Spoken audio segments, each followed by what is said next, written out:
Hello সবাইকে, কেমন আছো সবাই? আশা করি সবাই খুব ভালো আছো, আমিও খুব ভালো আছি। আর এখন বাজে ঘড়িতে হলো 8:35। মামামকে একদম রেডি করিয়ে স্কুলে পাঠিয়ে দিয়েছি। আজকে ওর কাকাই নিয়ে গেছে, কারণ ওর পাপা রাত্রিবেলা কাজে গেছে, এখনও অবধি এসে পৌঁছাতে পারেনি। ওরা এখনও 1 ঘন্টা লেট হবে, তাই জন্য ওর কাকাইকে দিয়ে মামামকে স্কুলে পাঠিয়ে দিলাম। আর আজকে হলো শনিবার, আজকে মানে মামামের তো এক্সাম চলছে, তো আজকে শনিবার, আজকেই লাস্ট। আর এই তারপরে আবার এই শিবরাত্রির রবিবার পড়েছে, তো আজকে তো নিরামিষ খেতে হয়, রান্নাবান্নারও সেরকম একটা ঝামেলা নেই।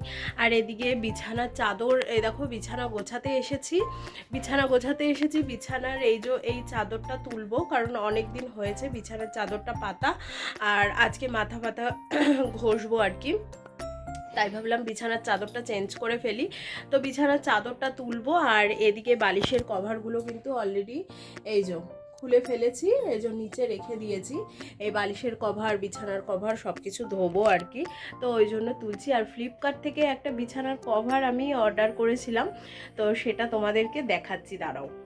তো এই যে বিছানার সব একদম পুরো গুছিয়ে ফেলেছি, বালিশ টালিশ কম্বল টম্বল সব গুছিয়ে এখানে আপাতত একটা চেয়ারের মধ্যে রেখেছি। আর এই চাদরটা পাতবো, এটা ফ্লিপকার্ট থেকে সেদিনকে আনিয়েছি। এই চাদরটা পাতবো, চাদরটা পাতার পরে তোমাদেরকে দেখাবো, তোমরা বলো যে কেমন লাগছে, ঠিক আছে? চাদরটা আগে পেতে নিই। তো এই দেখো, এই চাদরটা ফ্লিপকার্ট থেকে নিয়েছি, বিছানার চাদরটা দেখো তো কেমন লাগছে। আর চাদরটা আজকে মানে নেওয়ার পরে আজকেই প্রথম পাতলাম, যেহেতু কাল শিবরাত্রির পুজো, তাই জন্যে বিছানাটাও পরিষ্কার করে নিলাম। আর এদিকে মাথা ফাতাও ধোবো, সব জামা কাপড় কাচবো। আর এই যে তার সাথে দুটো পিলো কভার দিয়েছে, পিলো কভারটা পুরো এরকম, পেছনেও ছাপা আছে এরকম, সামনেও এরকম। আর চাদরটা কীরকম লাগছে দেখো, কি সুন্দর লাগছে না দেখতে? কেমন লাগছে বলো তো? তো এই দেখো চাদরটা পেতেছি, সেটা তো দেখালামই। চাদরটা পেতে বাদ বাকি বিছানাটুকু এইভাবে গুছিয়ে ফেলেছি। এই যে টেডি বিয়ারগুলো তো আর নিচে ফেলে রাখতে পারবো না, তো টেডি বিয়ারগুলোকেও একদম জায়গা মতো রেখে দিয়েছি। আর শুধু মামামের ওই যে বালিশটা ব্ল্যাক দেখতে পাচ্ছ, ওই বালিশটাই শুধু, ওই বালিশের কভারটাই শুধু আলাদা হয়ে গেছে, কারণ পিলো কভার তো দুটোই এসেছে, আর কোলবালিশের কভারও নেই। তো আমার কোলবালিশের সাদা কভার ছিল, আরও দুটো আছে, তারপরে বাড়ি থেকেও আরও দুটো কিনে নিয়ে এসেছি। যাই হোক, আমার কাছে সাদা কভার ছিল দেখে একদম পুরো ম্যাচিং হয়ে গেছে, শুধু মামামের ওই বালিশের কভারটাই ম্যাচিং হয়নি, তবুও ম্যাচিং হয়েছে, কারণ এই চাদরটার এখানে সাদা আর কালোর মধ্যে রয়েছে।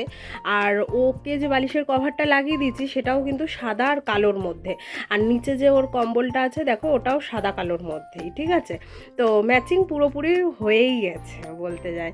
তো যাই হোক, এই দেখো সাজানোর পরে এরকম লাগছে।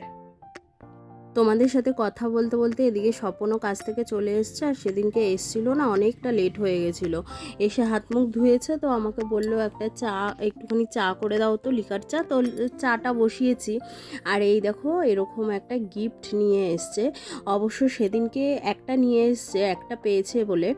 আর পরে আবার যেদিন গেছে সেদিনকে কিন্তু আরও একটা নিয়ে এসেছিলো, তার সাথে আরও অনেক কিছুই নিয়ে এসেছিলো। সেটা হলো ওই যে একটা পিলো নিয়ে এসেছিলো, ফ্লাইটে যে পিলো দেয়, সে মানে দেয় না আর কি, যাওয়ার সময় যে পিলোগুলো নিয়ে যায় সেরকমও একটা নিয়ে এসেছিলো। তারপরে তার সাথে আরও অনেক প্রচুর গিফট নিয়ে এসেছিলো। আর এদিকে দেখো আমি চাটা বসিয়ে দিয়েছিলাম, ও গেছিলো হাত মুখ ধুতে, তো আমার চাটা পুরো হয়ে গেছে। তো ভাবলাম যে ওকে একা কেন করে দেবো, আমিও একটুখানি খাই। তো দুজনের জন্য 2 কাপ চা করে নিয়েছি। আর এদিকে ও একদম ফ্রেশ হয়ে চাটা খেয়ে একটুখানি শুতে এসেছিলো, কারণ সারা রাত জাগা ছিল, তো তাই একটু শুতে এসেছিলো। তো ওকে আমি বললাম গিফটটা যে এনেছো, গিফটটা একটু খোলো দেখি। তো ওই জন্যেই ওকে মানে বেচারাকে শুতেও দিইনি, তো গিফটটা খুলতে দিয়েছি। গিফটটা খুলেছে, দেখো কত সুন্দর একটা কফি কাপ, আর পুরো ভেতরটা স্টিল করা, আর ওপরটা এরকম, আর ঢাকনাটা পুরো খুললে না একটা মানে ওই যে চা ছাকার ছাকনিগুলো যে আছে, সেরকম একটা ছাকনি টাইপের ওই ঢাকনাটার মধ্যে আছে। আর ভেতরটা এরকম পুরো স্টিল করা, মানে গরম থাকবে। আর এই দেখো ছাকনি টাইপের ঢাকনাটার মধ্যে আছে। ভীষণ দারুণ একটা সিস্টেম, আর খুব সুন্দর হয়েছে। ছোটোখাটো যাদের আর কি মানে চা খাওয়ার খুব বড্ড নেশা, তারা কিন্তু এইসব কাপগুলো নিয়ে বাইরে ঘুরতেও যেতে পারে। আর তো এরকম এনেছে, কিন্তু এটার না 3টে কালার হয়। আমাদেরটা এরকম সাদা সাদা, একটা পিঙ্ক কালার হয় আর একটা ব্ল্যাক কালার হয়। তো এরকম সাদা কালারটাই পেয়েছে। তো পরে যেটা এনেছিল সেটাও একই সেম কালার ছিল। আর দেখো কি সুন্দর কাপটা, মানে সত্যি খুব সুন্দর, খুব সুন্দর। যাই হোক, চলো এই তো। আর এইটা হলো ভ্যালেন্টাইন্স ডের দিন এরকম একটা গিফট নিয়ে এসছে, তো আমাকে এসে বলছে নাও তোমার গিফট। যাই হোক চলো, আজকের মতো এইটুকুই। সবাই ভালো থেকো, টাটা।